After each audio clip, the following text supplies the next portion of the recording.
Les pourquoi de François, un podcast où François pose des questions.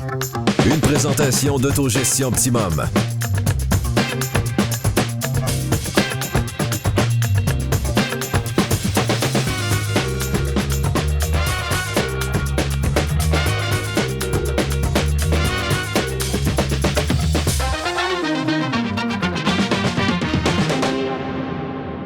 Bienvenue au podcast Les pourquoi de François. Aujourd'hui, j'ai le bonheur et le privilège de recevoir un gars qui en a vu du monde à travers sa caméra, Martin Beaulieu.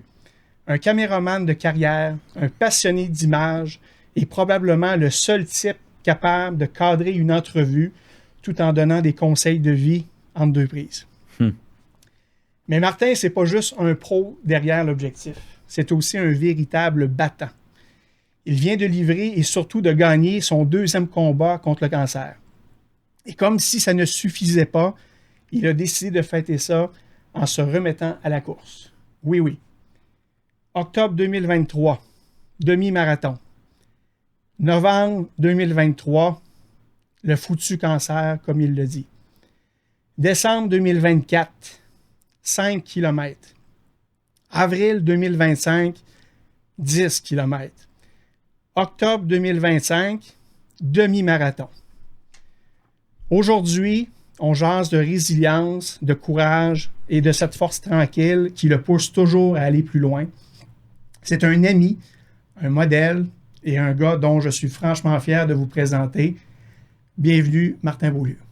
Merci François, c'est tout un texte, ça, mon François. Il y a déjà de l'émotion. Ben oui, d'entendre ça, comme ramasser en 1 minute, ça remue encore les émotions à chaque fois que j'en parle. Ça fait 1 an et demi, c'est sûr que c'est encore frais, là, mais ouais, à chaque fois que j'en parle, ça fait toujours remonter là, des fois un petit peu d'humidité sur les yeux. Il n'y a pas de gêne à ce soir. Moi, tu vas le voir, je suis un gars très émotif. Ça prend pas grand-chose pour me faire réagir. L'objectif est de garder ça dans une atmosphère agréable, léger. Mais écoute, on se laisse aller. On est des gars, après tout, on est des gars modernes. On est des gars 2025. On est capable de... Oui, pas inquiet. Martin, vraiment content de t'avoir avec moi. Merci beaucoup d'avoir accepté l'invitation. Ma première question, c'est pourquoi avoir accepté, justement?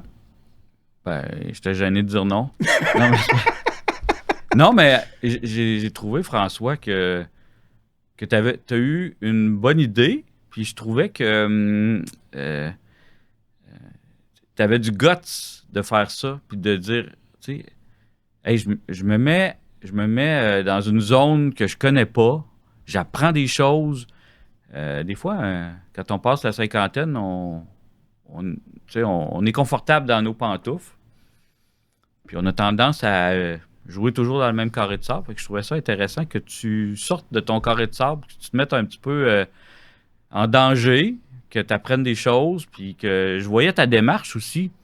Tu voulais t'entourer de plein de gens, tu faisais pas ça tout croche. Tu avais le désir de faire bien. Ça aussi, ça m'a... je trouvais ça intéressant.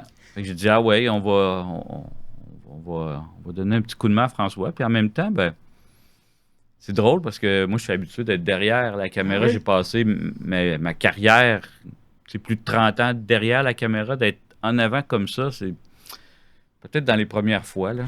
Est-ce que c'est plus intimidant d'être devant, d'être caché, c'est tel que tel, mais il faut quand même que tu livres un bon produit avec des images percutantes, prendre le bon cliché au bon moment. Oui, ça mais demeure ça devient une seconde nature.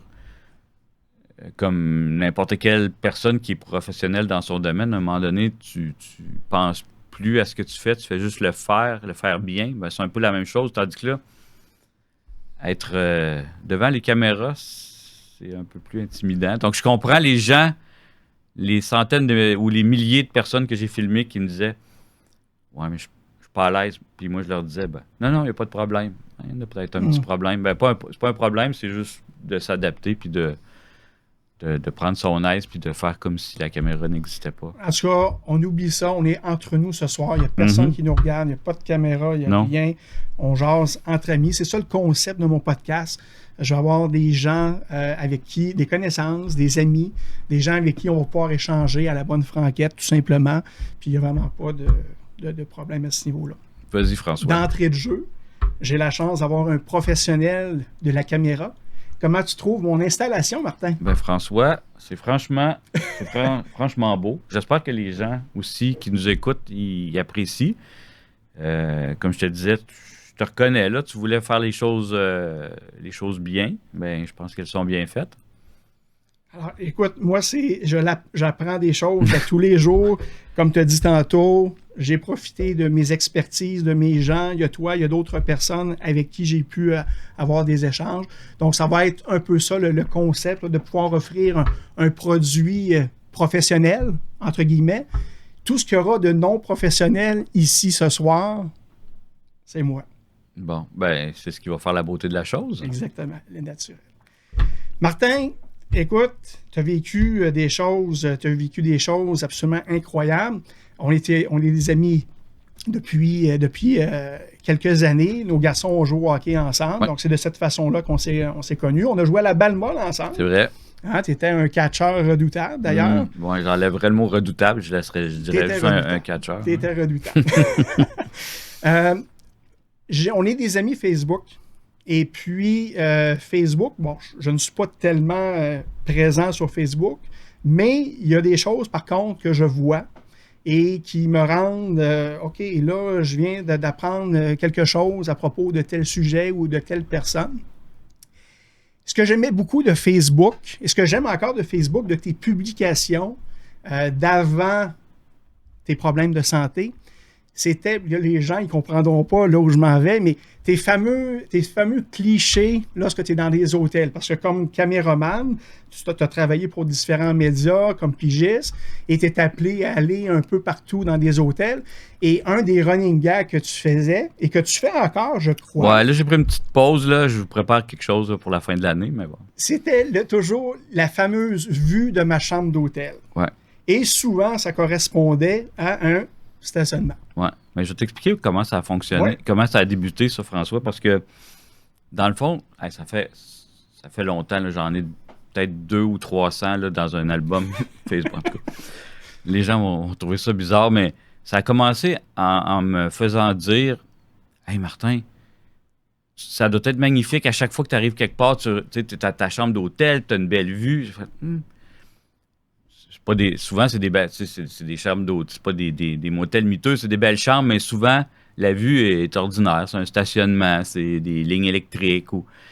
Je me suis fait prendre au jeu. Je dis, je vais les mettre comme ça. Puis à un moment donné, t'en mets 2, 3, puis là, les gens commandent. Puis là, mes amis qui sont des fois un peu aussi déjantés que moi, là, la discussion dégénère. Fait que là, les gens ont du plaisir à voir ça.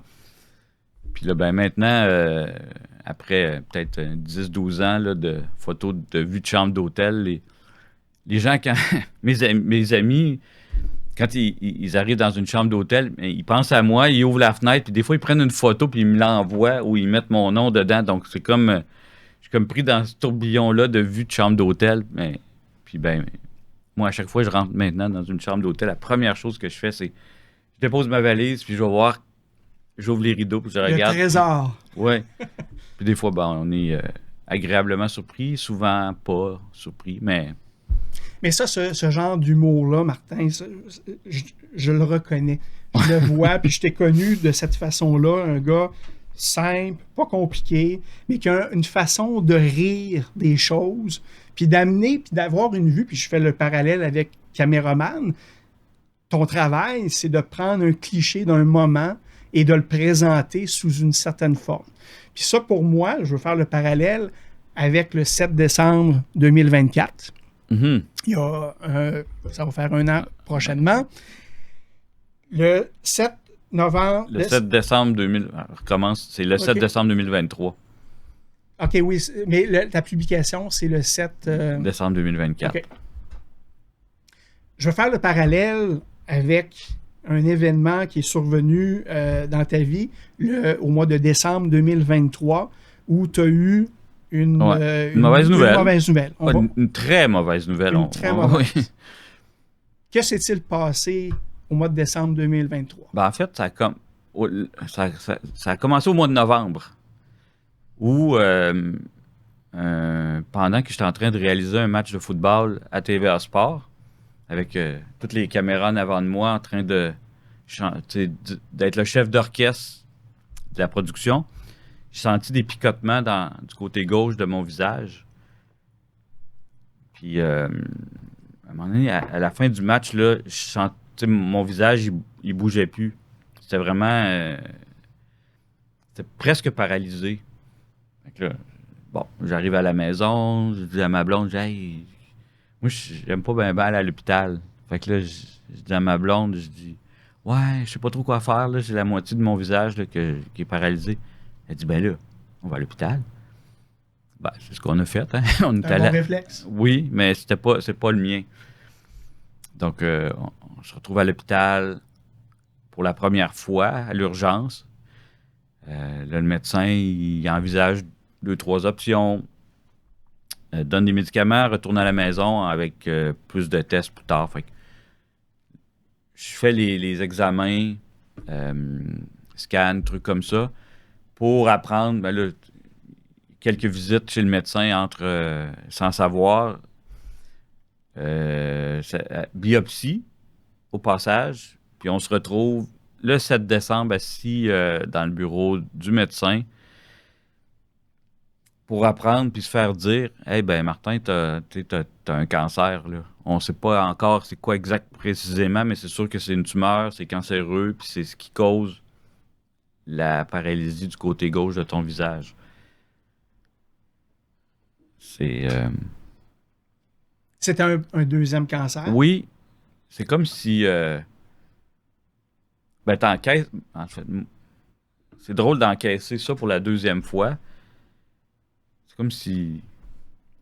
J'ai moins réagi, je pense. C'est comme si j'étais... Je sais pas si on peut s'habituer à 2 fois, là, à la deuxième fois, mais je pense que c'est plus ma blonde qui, elle, était sous le choc. Moi, je pense que c'était plus... Je savais pas quoi penser. Je faisais juste recevoir le coup. Puis, on dirait que tout de suite, moi, je me suis mis en mode... OK, Focus. regarde, qu'est-ce qu'il y a à faire? Comment on fait pour se battre? Donc, ce choc-là, je l'ai comme un peu moins encaissé de façon triste. Je me suis tout de suite mis en mode action. Là, bon, c'est sûr qu'à partir de ce moment-là, ben là, tu tombes dans un tourbillon, là. Puis je pense que ce qui m'a le plus dérangé dans toute cette aventure-là, c'est d'amener d'autres gens dans le tourbillon. Moi, je suis résilient, je suis capable, je vais faire face. Mais d'amener les autres, hey, c'est ça qui m'a fait le plus de peine. D'amener, de voir la tristesse dans les yeux de mes parents, de mes enfants, ma blonde, tout le monde autour. C'est ça que j'ai vu. Je faisais le parallèle tantôt avec ton humour. Ton humour que les gens qui te connaissent reconnaissent assurément. Martin Beaulieu, il a un sens de l'humour particulier. Puis ta publication, 1 an plus tard, puis on va revenir un peu dans le temps, mais ta publication Facebook que j'ai ici, que j'ai imprimée. Ouais, je m'étais assez penché sur le clavier, je pense. Qui correspond à une bonne 12aine de pages. Ah, quand même. Ouais, mais c'est écrit gros, je pense. Je l'ai grossi un petit peu. Ok, c'est beau, mais pas tu vois tant. plus rien. Hein? Mais je vais juste faire le parallèle sur le fait, puis la morale de tout ça, puis c'est ça que je veux mettre en valeur. Martin Beaulieu, c'est un fighter, c'est un battant, comme j'expliquais dans la présentation. Le fait que tu as un certain sens de l'humour, que c'était un deuxième événement. Est-ce que le premier, c'était le même type de cancer? Est-ce que c'est... Non, c'était pas le même, c'était pas la même chose dans le fond. Puis les deux sont liés, mais pas en même temps. Ouais. Le deuxième, il a été induit avec la radiothérapie que j'ai eue il y a 30 ans. OK. C'est la radiothérapie, c'est quand même assez fort. Là. Ça a fait modifier peut-être une ou deux cellules qui se sont mal reproduites. Puis après 30 ans, ben, il s'est développé un cancer. Mais c'est pas le même. Et ça remonte à il y a 30 ans? Oui. Ça, je ne savais pas, ça. Oui. OK. Fait que dans le fond, ton cancer le plus fulgurant. Il n'y a pas de comparaison. C'est vraiment le deuxième. C'est le combat, comme on dit, d'une vie là, que tu as débuté à ce moment-là. Tu as eu la chance d'être excessivement bien entouré. Ta famille, ta conjointe. Tout le monde. Tout le monde a participé, je pense, dans le... Ben, c'est ça, en fait, je pense, c'est de sentir le soutien puis l'amour des gens autour. En tout cas, si vous vous demandez des fois, là, qu'est-ce que tu sais, quand quelqu'un est malade autour ou quelqu'un ne file pas, juste de le soutenir, puis si ça se multiplie autour de la personne, en tout cas, dans mon cas, c'est ce qui a fait la différence. Les gens ils disaient, qu'est-ce que je peux faire? Ben, tu sais, tu peux juste m'envoyer un petit message, tu réponds, puis moi, j'avais plus de temps aussi pour communiquer avec les gens. Fait que de sentir ce soutien-là, c'est ça que ça a vraiment fait la différence. Mais tu disais, Martin, le battant, le combattant, mais... Tu l'as découvert? Ben non, je le savais. Mais en même temps, j'avais-tu d'autres choix? Effectivement. Est-ce qu'il y en a qui vont peut-être plus aller du côté vers l'abandon? Peut-être. Ben, en tout cas, j'ai pas cette expertise-là. Je peux parler de moi, mais dans ma tête, il n'y a pas d'autres options. Je sais pas. J'essaie de penser comment je pourrais réagir, mais c'est facile de dire comment je réagirais à une situation qui est utopique. Peut-être un jour, on ne le sait pas. Oui, mais si tu fais rien, tu meurs. Non, c'est sûr, c'est clair. C'est clair. Et tu disais tout à l'heure que ce qui te faisait le plus de peine, de difficile pour toi, c'était de voir que tu entraînais ton univers, ton monde, ta vie, les gens que tu aimes le plus. Exact. Fait que ça, c'est un message qui est très fort que de dire ce qui me fait le plus de peine, en tout cas peut-être pas le plus de peine, mais autant de peine. Tu peux le dire comme ça. Ouais. De dire, tu sais, tu as un esprit généreux, tu as un esprit où tu t'es mis dans la peau des autres, de dire comment mes enfants vont vivre ça avec un père qui se bat pour sa vie. Ben, en fait, je sais pas comment l'exprimer, mais moi, je savais que je serais correct. Mm-hmm. Correct, ça veut pas dire rester en vie. Mais même si ça s'était terminé de mauvaise façon, je sais que j'aurais été correct. J'avais confiance en ma résilience. Mm-hmm. Mais j'ai pas le contrôle sur la résilience des gens autour. Puis en même temps, tu dois avoir une pleine confiance et aveugle envers le corps médical qui s'est occupé de toi. Il n'y a aucun doute. Là. Comment ça s'est passé? On revient en décembre 2023. Là, tu apprends la nouvelle. Ouais. C'est à la veille du temps des fêtes, un moment supposément de réjouissance. Comment qu'on vit ça? Quand est-ce que le travail, le combat a commencé? Quelques temps avant les fêtes, j'ai rencontré le docteur Odette qui allait m'opérer pour retirer la tumeur. Et puis là, comme c'était avant les fêtes, on s'est dépêché de faire tous les tests qu'on avait besoin parce que l'opération était la première journée au retour des fêtes. Toute une opération, ça a duré... J'étais 12 heures sur la table d'opération. Là. Je suis rentré à l'hôpital le matin à 6 heures, puis je pense qu'à 22 heures, j'étais encore dans la salle de réveil. Puis là, ma blonde se demandait bien qu'est-ce qui se passait, là, parce qu'elle était inquiète. De 12 heures, c'est... Imagine, François, les gens qui s'occupent de toi, là, ils sont là pendant 12 heures juste pour toi. Pour te sauver la vie. Le médecin, Dr. Audet, et son équipe. Et toute l'équipe qui sont avec elle. Ça n'a pas de bon sens. Moi, j'en reviens pas. Ça, à chaque fois que j'y pense, je me dis, ces gens-là, c'est quasiment des magiciens, là. Puis, évidemment, après, c'est là que le trouble a commencé vraiment parce que la convalescence d'une telle chirurgie, ça a été... ça a quand même été pénible. Fait que le choc de la nouvelle, 1. 2, le choc de gérer la famille, gérer l'environnement, mais le futur choc qui est majeur, les traitements, Oui. tout ce qui est En fait, radio, chimio. la convalescence, parce que les traitements de radiothérapie ne peuvent pas commencer immédiatement après parce qu'il faut que tu te refasses des énergies, que ton corps guérisse de la chirurgie. Donc, ça a été 2 mois de convalescence. Puis, ça, c'était juste après les fêtes. Donc, mi-mars, début de la radiothérapie. C'était 33 traitements de radiothérapie. Donc, les traitements de radiothérapie, c'est 5 jours semaine. Tu y vas tous les jours de la semaine. Donc, 33, ça fait quand même plusieurs semaines d'affilée.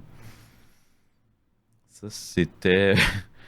Je savais que ça serait difficile, mais pas autant que ça. Ah oui? Ouais, là, ça commence la première semaine en disant, bah, hey, pas de problème, ça va bien. Après la première semaine, ben là, les symptômes, pas les symptômes, mais les effets secondaires commencent à apparaître. Les premiers, c'est l'œsophage qui est brûlé par les rayons, ce qui fait qu'à chaque fois que tu manges, ça brûle. Donc, ça commence, ça fait un petit peu mal, mais à un moment donné, puis les gens là-bas sont habitués, ils savent que ça va faire ça. Fait que, avant que ça devienne trop douloureux, ben là, ils m'ont dit, on va installer un tube de gavage, comme ça, tu vas pouvoir t'alimenter avec un tube. S'alimenter avec un tube, François. C'est vrai, moi qui aime manger, puis goûter, puis... Fait que là, t'es plus capable d'avaler. À chaque fois que tu avales ta salive, c'est une douleur qui est super intense. Puis s'alimenter, ça consiste en s'asseoir puis attendre que la nourriture liquide passe par un tube qui passe par le nez, qui descend jusque dans l'estomac. Donc ça, c'est 3 fois par jour. Puis là, ça cause des nausées, tu vomis, tu t'alimentes. Ton apport calorique est un petit peu moins grand. On est suivi par une nutritionniste pour être sûr que on ne perde pas trop de poids. Elle m'avait dit ouais, tu vas perdre du poids. Moi, j'ai fait comme non, je perdrai pas de poids. Là. Finalement, évidemment, qu'elle avait raison. Tu sais. Je pense que j'ai perdu presque 20 livres en quelques mois à cause du gavage. Puis vers les derniers traitements, en plus, j'ai fait une embolie pulmonaire causée par la chirurgie, le post-chirurgie, puis le cancer, c'est des facteurs de risque pour une embolie. Okay. En plus de tout ça, j'ai fait l'embolie, ce qui n'est pas vraiment conseillé. Puis bon, rendu vers les derniers traitements, manque d'énergie parce que l'alimentation est moins bonne. La peau du cou est complètement brûlée, comme si j'avais eu un coup de soleil super intense, là. Fait que la peau appelle. Puis l'énergie est...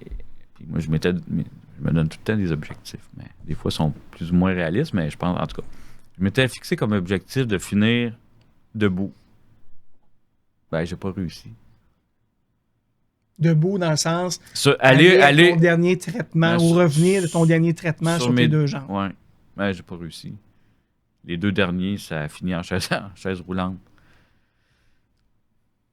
Le corps te lançait un signal, là, je suis plus capable d'en prendre. Là. T'as beau vouloir autant là, que je suis capable de vouloir, là, mais le corps, les jambes, il n'y a plus rien qui tient. Fait que je me rappelle, l'avant-dernier traitement, j'étais avec mon père. Mon père, il est venu souvent avec moi. Puis là, je disais, père, je garde. Puis là-bas, au Centre intégrant cancérologie à Québec, il y a des chaises roulantes partout, là, à toutes les entrées. Là, ça va prendre ça ce matin. J'ai de la misère à me déplacer. Fait que ça, c'est l'avant-dernier. Puis le dernier, là, c'était pas mieux, là. Puis quand j'ai fini le dernier, normalement, les gens sonnent une cloche. On entend des fois la cloche sonner, mais je suis même pas capable. Puis quand je suis sorti de là, ben, le médecin est venu me voir. Puis il a dit, Martin, il dit, qu'est-ce que t'en penses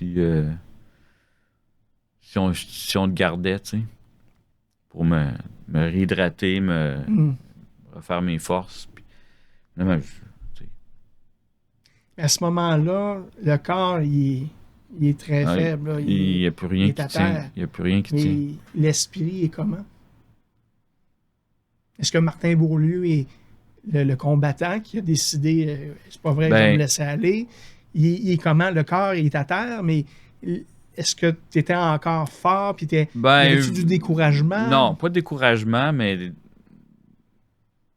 quand tu es aussi faible que ça, il y a un peu de laisser aller dans le sens, ah ben là, il y a des gens qui vont m'aider puis qui vont s'occuper de moi. Donc, c'est rassurant, puis parce que quand ton corps est faible, ben souvent l'esprit aussi, là, il y a comme une relation entre les deux. Donc, quand t'es faible, puis t'es en chaise roulante, puis t'es pas capable de marcher, ben c'est sûr que tu te sens pas le plus grand combattant au monde, là. Mm-hmm. Mais quand le médecin il vient te voir, puis il dit on va s'occuper de toi, ben c'est comme s'il prenait un peu le relais aussi, avec les infirmières, avec tout le personnel. Ce qui fait que je me suis comme un peu laissé aller de me dire hey, regarde, ben, je suis rendu là, on va passer ça a été finalement une semaine à l'hôpital. Ce qui fait que tu te laisses porter un peu par ça, puis avec la médication, avec les soins, ben quand même assez rapidement, là, je suis revenu dans une zone où là, j'étais pas plus capable de marcher, là. Mm-hmm. Mais l'esprit est revenu, puis le moral était déjà mieux, là. Dans les moments les plus sombres, les plus difficiles de toute cette période-là, est-ce que tu essayais de cacher des choses volontairement ou involontairement à tes proches? Est-ce que il y avait peut-être pas grand-chose que tu pouvais cacher, là, mais est-ce que tu donnais vraiment le topo clair de comment tu te sentais dans tout ça? Moi, je pense que oui. Mes parents diraient non. Mais peut-être quelque part entre les deux. Mais je pense que j'ai été quand même assez transparent, là. Ouais. Puis, pendant j'ai été plusieurs mois sans conduire parce que, à cause de la médication, la médication était vraiment forte. Là. Moi qui n'ai jamais pris de drogue dans ma vie. Bienvenue dans le club. Là, j'en ai pris pour les années que j'en ai pas pris. Là, Ouais. Donc, j'étais pas capable de conduire. Et puis, c'est là que un de mes amis, Vincent, qui a dit hey, on va. Parce que j'avais des fois 2-3 rendez-vous par jour, que ce soit en physiothérapie ou que ce soit chez le médecin pour les traitements de radiothérapie ou un massage.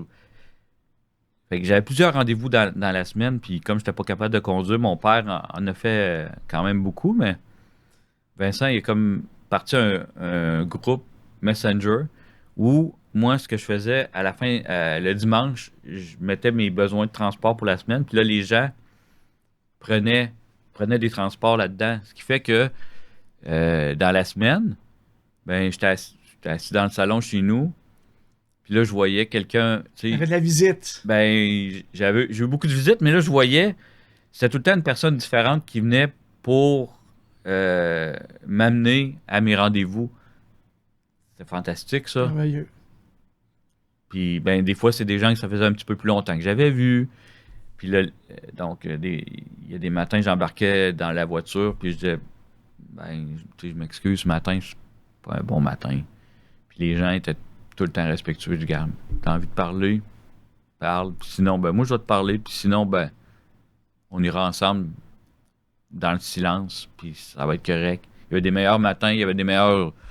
C'était un petit peu la loterie parce que, dépendamment de mon état, mais les gens, ils venaient avec moi attendre dans la salle d'attente, fait qu'on avait le temps de discuter un peu. Donc, tu sais, quand je te disais que c'est le support des gens, ça a fait toute la différence. De pas me sentir tout seul, puis puis les gens, tu sais, quand on voit quelqu'un qu'on aime, on se sent impuissant. Puis là, ben, c'était une façon. Les gens même, ils m'écrivaient, mettons, le samedi, en me disant hey, mets pas toutes tes affaires, tes besoins de transport, donne-moi-en avant que je les mette parce qu'il n'y avait pas le temps. C'est merveilleux. Donc, ça a vraiment fait. Tu sais, ça a tout changé, là. Parce que, tu sais, il y a quand même, tu sais, il y a des services d'accompagnement et tout, là, avec des bénévoles, c'est fantastique, mais quand tu es capable d'avoir des gens que tu connais, que tu aimes, qui viennent à tous les jours, c'est fantastique. Mon père en a fait beaucoup aussi. Je pense qu'il se sentait... c'est une façon pour lui de ne pas se sentir impuissant. Quand tu vois... C'est ça que je me suis aperçu, François. On reste parents toute notre vie, hein? Moi, Parce que oui. Parce que oui. Je m'étais dit... tu sais, quand moi, j'avais 48. Puis, tu sais, tes parents, ils sont là. Mais chanceux, mes parents sont encore en vie, puis ils sont en forme, puis... Mais... Je suis un grand garçon, là. Puis j'ai fait le parallèle avec mes enfants, quand... ben, il y en a un qui a quitté pour aller en appartement. Je fais comme, hey, ben, je m'inquiète. Je m'inquiète plus parce qu'il est parti. Puis, en tout cas, j'ai fait cette réflexion-là, puis je me suis dit, hey, même, tu sais, mes parents qui ont un gars de 48, 50 ans, ben, ils s'inquiètent autant que si j'avais 5, 10 ans ou 15 ans, tu sais, parce que tu restes parent toute ta vie, puis cette prise de conscience-là, ça a quand même changé un bout de perspective là, de ma vie qui me dit mais les enfants vont partir puis ils font leur truc, mais tu restes leurs parents puis tu vas toujours t'inquiéter. Puis je trouvais ça beau quand même que mes parents s'inquiètent puis aient autant de peine pour leur grand garçon de presque 50 ans. Là. Étiez-vous déjà une famille unis déjà? Ben oui, on est unis, mais tu sais, mais à ce point-là... Non, ben avec les aléas de la vie, on a quand même chacun, tu sais, dans les dernières années, j'ai travaillé beaucoup, j'étais absent, j'ai pas donné peut-être de temps autant à ma famille qu'à mes amis, puis ben, en tout cas, je pense qu'ils m'en ont pas tenu rigueur, là. C'est tout en leur honneur, Oui. Mais en tout cas, mon père, il a pris les choses en main. Puis mes parents ils ont quand même été à mes côtés aussi. Fait que c'est... Ouais, ça a été une prise de conscience. En tout cas, ça a été... il y en a eu vraiment beaucoup, là. Il y a le Martin d'avant, le Martin d'après, là. Il est quand même... C'est le même, là, mais version 2. ou 3.0. Là. Après les traitements, tout est terminé. Une autre forme de convalescence. Ben, je peux-tu t'arrêter, François? Ben oui. C'est pas terminé. On pense que c'est quand les traitements sont terminés, tu sors de l'hôpital, tu dis, ben, je vais prendre des forces, c'est terminé.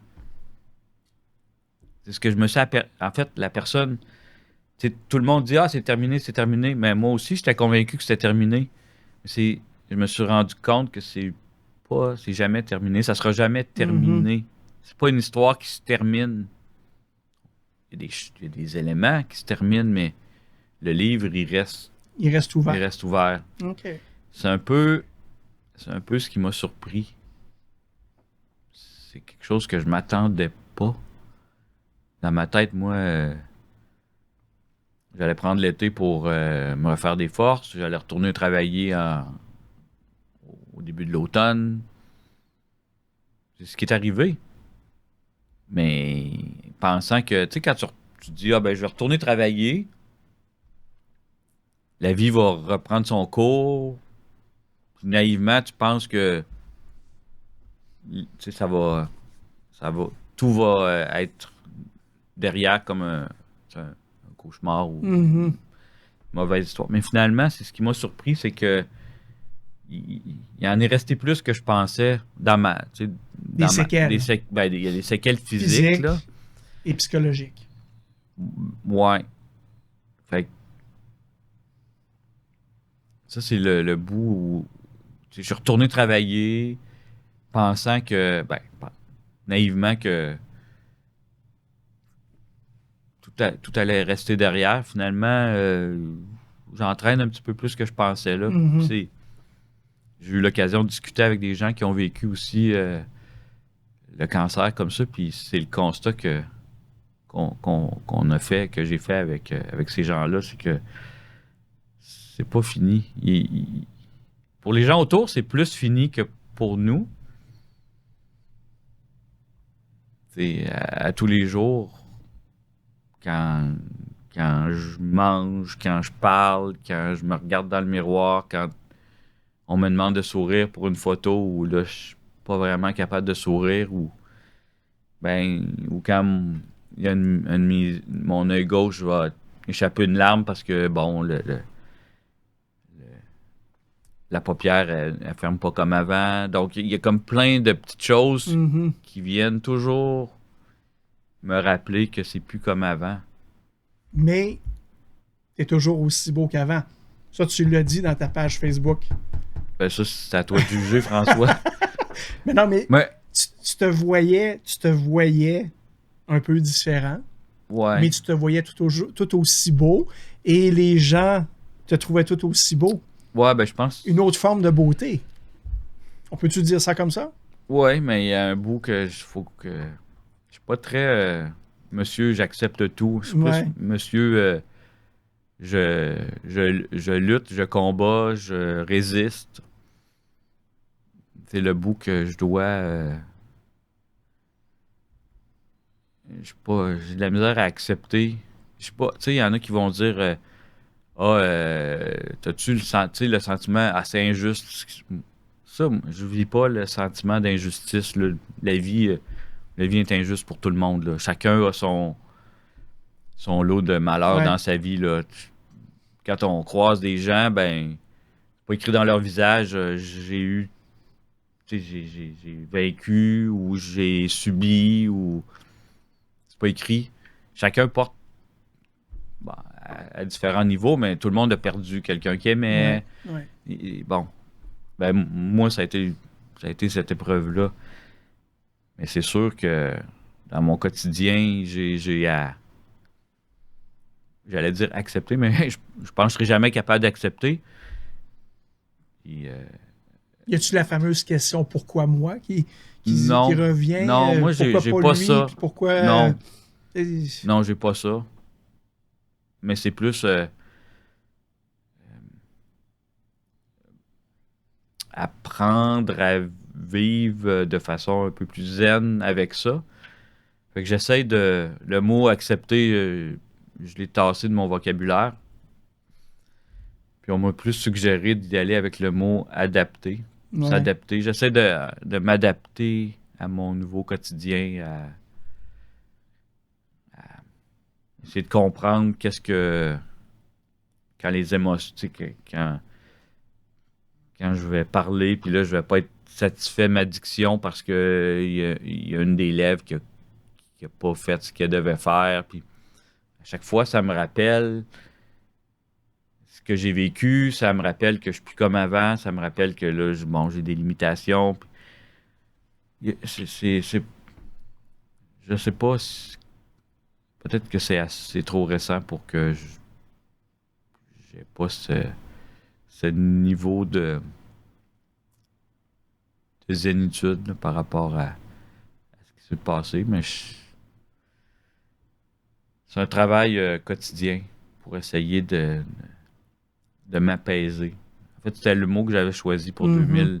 2025, essayer d'apaiser les frustrations, la colère, qui m'ont habité, là. Tu as dû avoir du soutien psychologique aussi, j'imagine. Ben oui, ça c'est fantastique. Ça doit faire partie Oui, ben du encore, traitement en soi. oui, j'imagine. c'est offert. C'est offert OK. par le Centre intégrant cancérologie. Puis moi, j'ai pas hésité, j'ai tout de suite bénéficié de ça. Puis encore aujourd'hui, même plus d'un an après la fin des traitements, là, il accepte de me suivre encore puis de m'aider. Là. OK. Fait que là, j'y vais moins souvent, là, Ouais. mais j'y vais avec une fréquence qui est plus adaptée à ce que je vis. Mais ça fait du bien, puis parce que je vais pas là pour refaire là, régler tous les problèmes de mon enfance. Là, on parle de Non, trucs non. qui sont vraiment concrets dans mon quotidien, puis qui ont un impact, puis qui vont améliorer là, améliorer mon bien-être au quotidien, puis l'acceptation. Tu vois, j'allais dire encore acceptation de ce qui s'est passé, puis d'essayer de voir que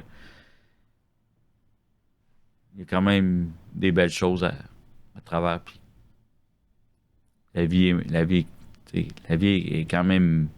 La vie est belle, la vie, elle vaut la peine, mais disons que des fois, je trouve que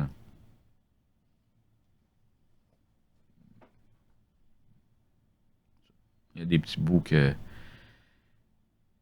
avancer en portant un petit bout de fardeau, là, puis me rappeler qu'à tous les jours, il y a des trucs qui sont pas comme avant.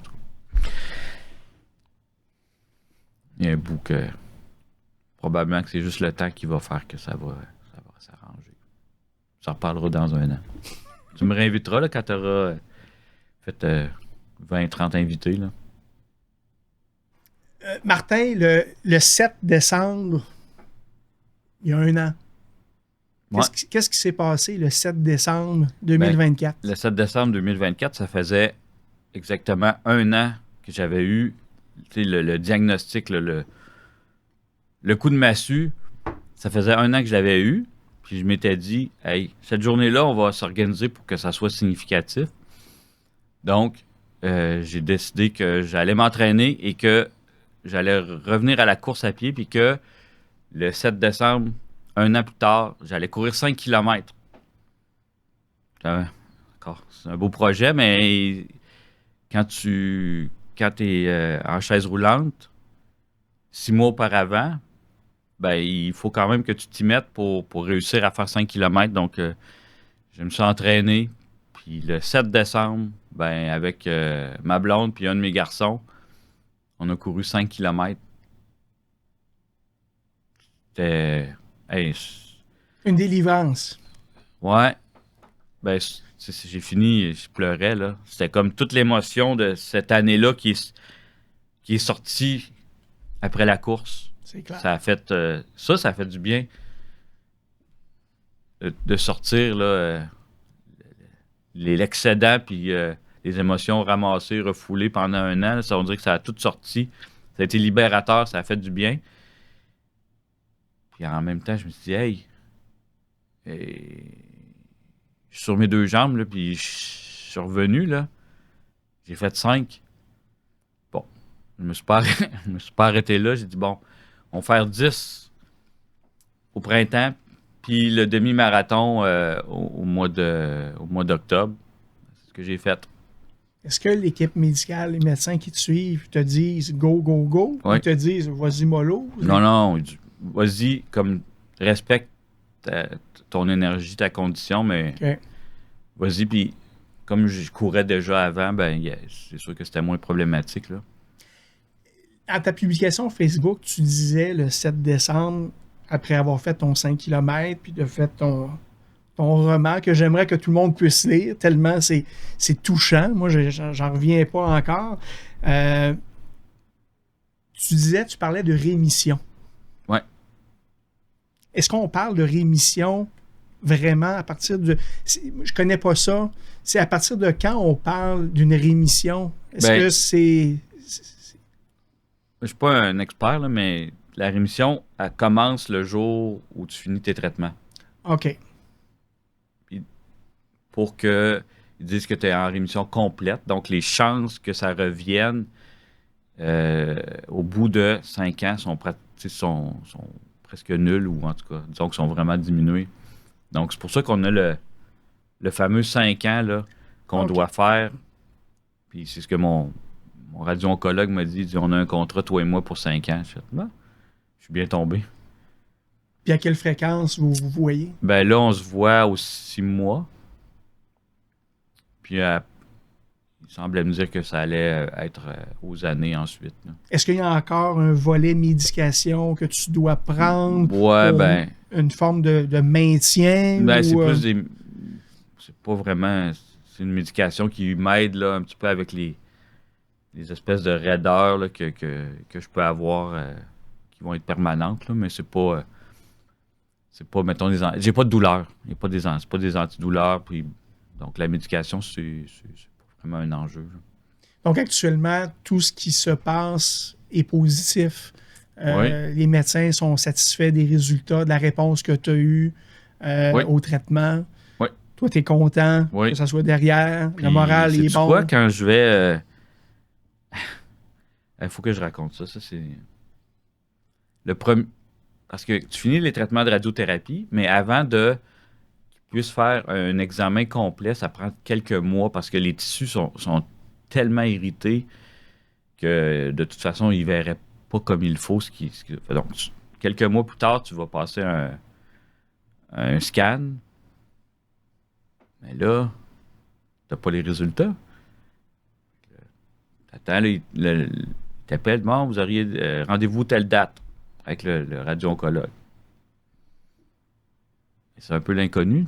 Est-ce que ça a fonctionné? Mm-hmm. Est-ce qu'il en reste? Il y a des gens autour de moi qui n'ont pas dormi. Moi, j'ai dormi. On dirait que peu importe la situation, je l'aurais accepté, mais fait que t'es dans la salle d'attente, puis là, ben, c'est à ton tour, tu te présentes tu ouvres la porte du bureau, puis là, ben, c'est le docteur Leclerc qui me suit. Il ouvre la porte, il dit, tout est correct.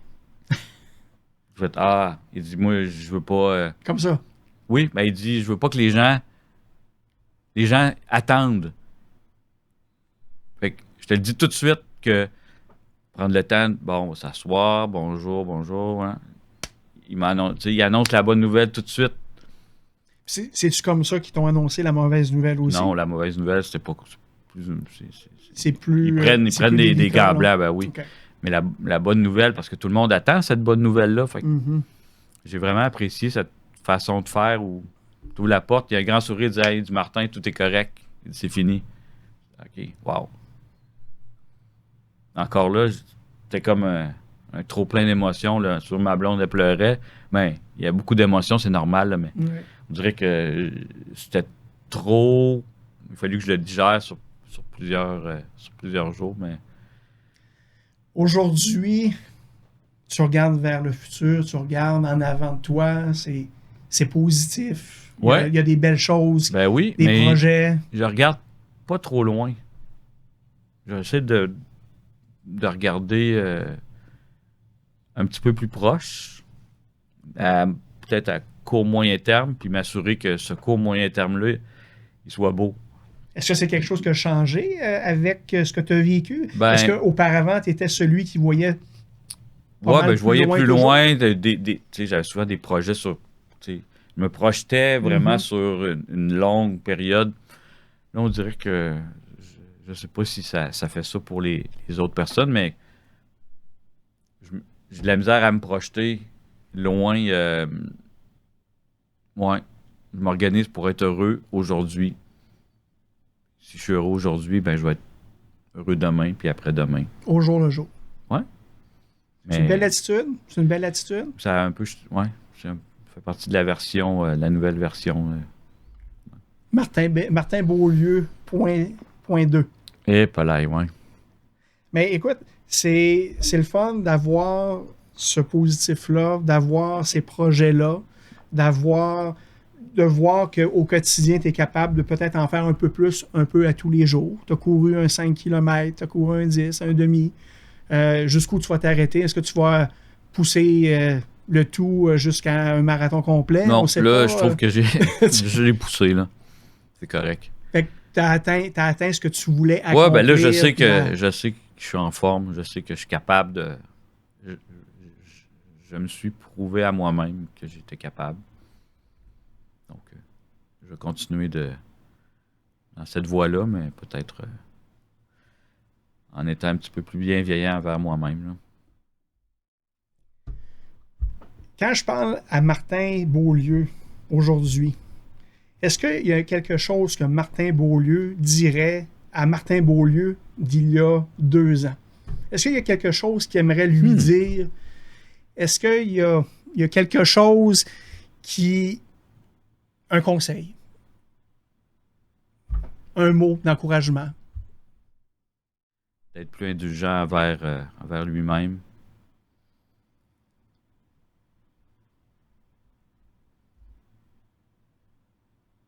C'est un petit peu difficile, celle-là.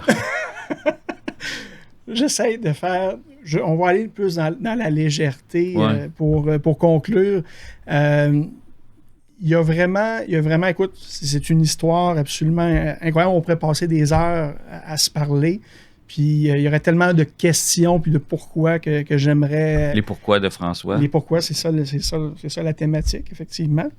Je pense que tu le vois très bien. Hein. J'ai quand même des... D'ailleurs, t'es très beau. Merci beaucoup, c'est gentil. Martin, écoute, est-ce qu'il y a une question que tu aurais aimé que je te pose ce soir? Est-ce que tu penses qu'il y a quelque chose, j'aurais aimé ça qu'il y ait là? Je ne suis pas un professionnel de l'entrevue, là, mais j'ai essayé de cerner un peu Ah, les trucs, mais mais est-ce que pour toi, il a dit « Hey, maudit, il m'a pas posé cette question-là. » non, je trouve que. Mais en fait, premièrement, les questions t'appartiennent, mais je trouve que pour un débutant qui va devenir un expert, je trouve que tu t'en sors bien, François. Bon, mais c'est bien. Martin, est-ce qu'il y a quelque chose que tu aimerais, en particulier, que les gens retiennent de notre entretien de ce soir?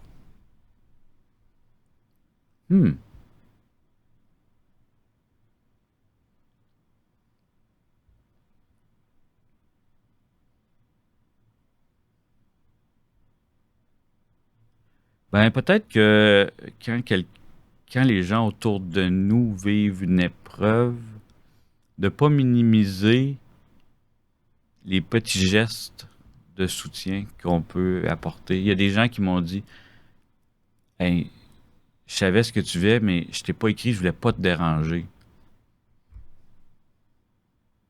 Toi? Mm. Ben, tu vois. Il y a plein de gens qui m'ont dit ça. Puis.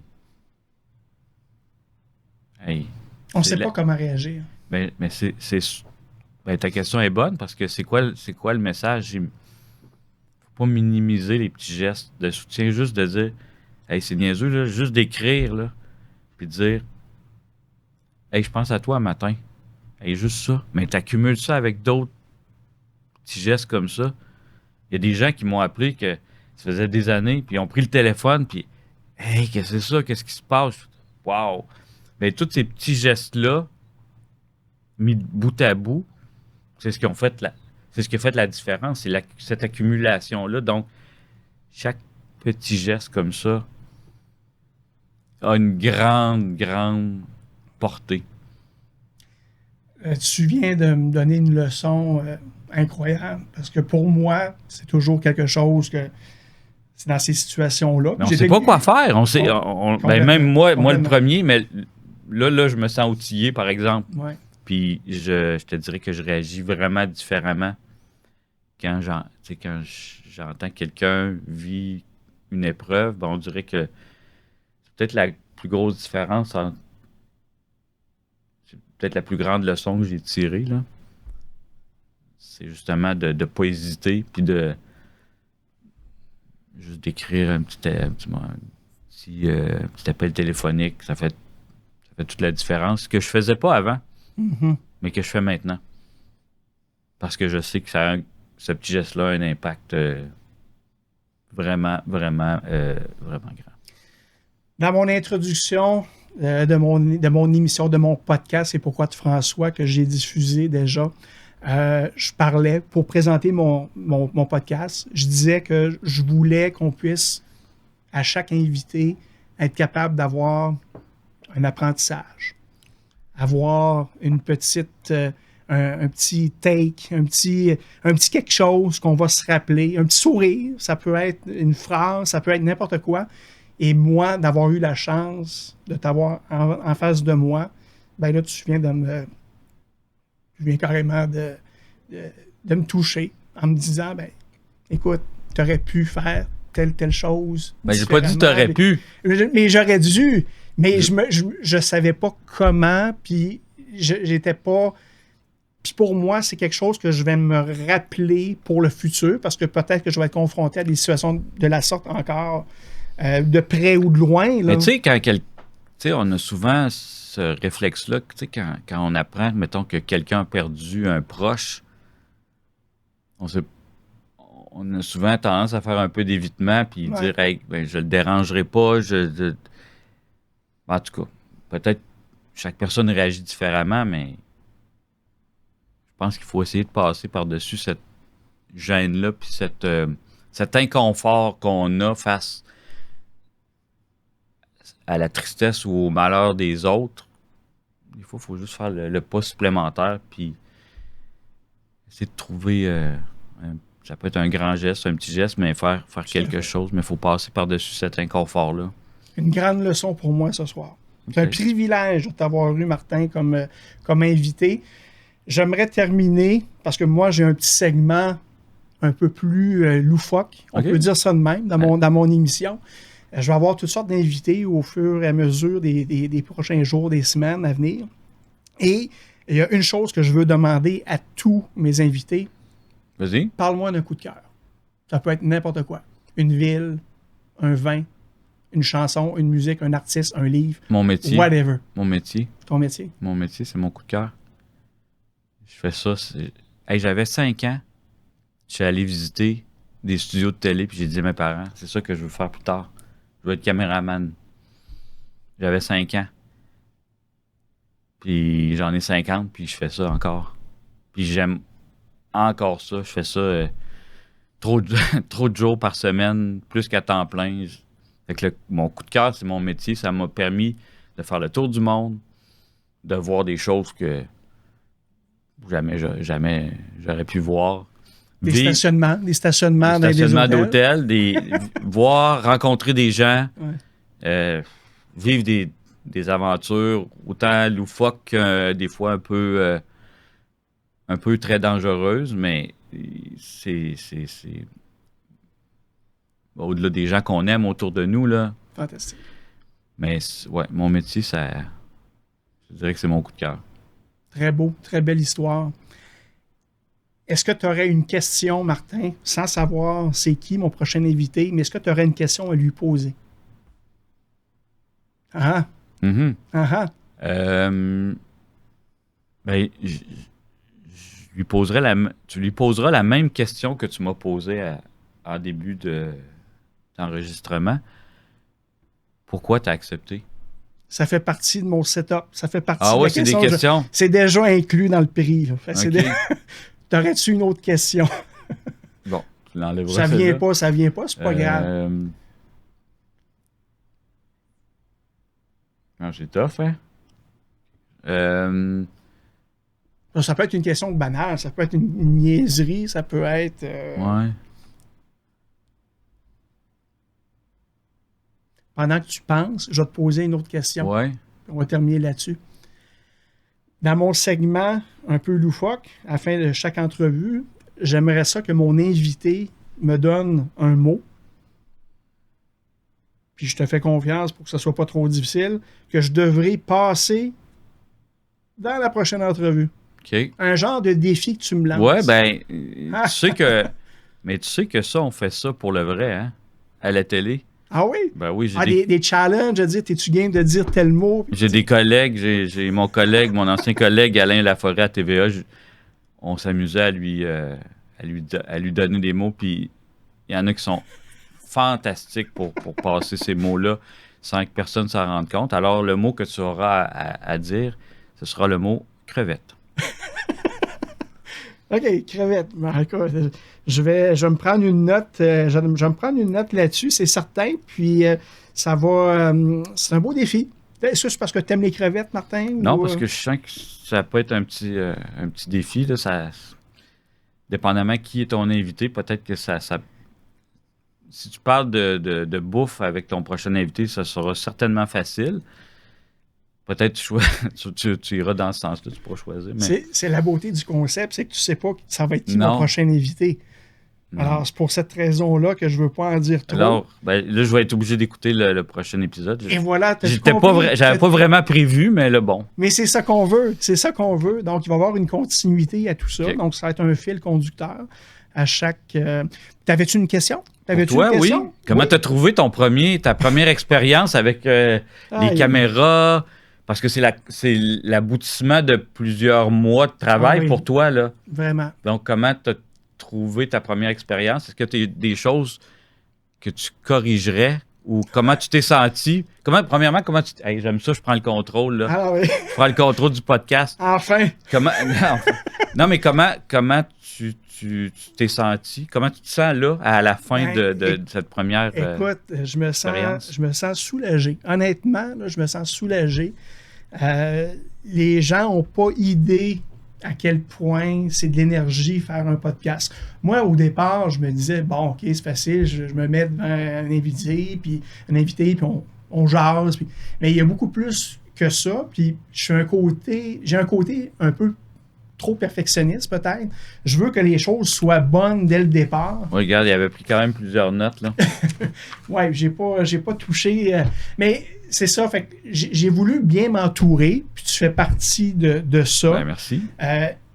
Studio, logiciel de montage, les gens vont le voir au fur et à mesure. Je vais apprendre à tout ça, mais je vais aussi apprendre à gérer mes émotions, parce que dès le départ, j'avais le trémolo quand je te parlais, quand je faisais ton introduction.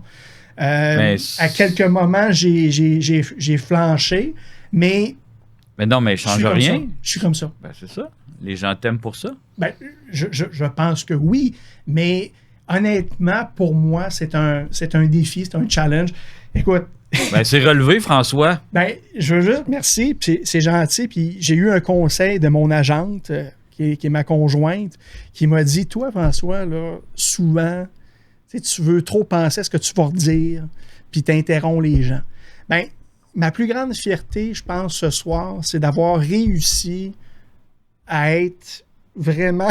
À l'écoute? Oui, ouais, à l'écoute. T'étais bon? Oui, mais j'écoute, mais j'étais plus en mode, au lieu d'essayer de penser à... Ça s'est fait tout seul. J'ai pas le sentiment d'avoir interrompu, ou en tout cas presque pas. Le montage nous dira. Il va peut-être. tout enlever au montage. Hey, Martin, un énorme plaisir. Je te remercie infiniment pour ta générosité. Si je t'invite une deuxième fois pour parler d'autres choses, parler de ta vie de caméraman, plus en profondeur, je pense que ça pourrait être fort intéressant. Oui, cette fois-là, je te demandais un cachet par contre. Oui, ça va me faire... Ben, un jour, peut-être que j'aurai des revenus de ça. Certainement. Ça, je ne le dirai pas. Ça, je ne dirai pas ça. Mais merci, Martin, d'être venu encore une fois. C'est très apprécié. Continue. Tu es un bel exemple d'humain, comme on les aime. Moi, j'ai découvert beaucoup de choses sur toi. J'en ai découvert sur moi et surtout comment réagir face à certaines situations de la vie. Et puis, il y a de quoi être fier. Ben, merci de l'invitation, François. Puis, bonne... je vais recommencer. Merci beaucoup, François, puis bonne continuité dans ton nouveau défi des pourquoi de François. Merci beaucoup. Merci beaucoup, Martin. Puis plaisir. Un plaisir de se revoir très prochainement.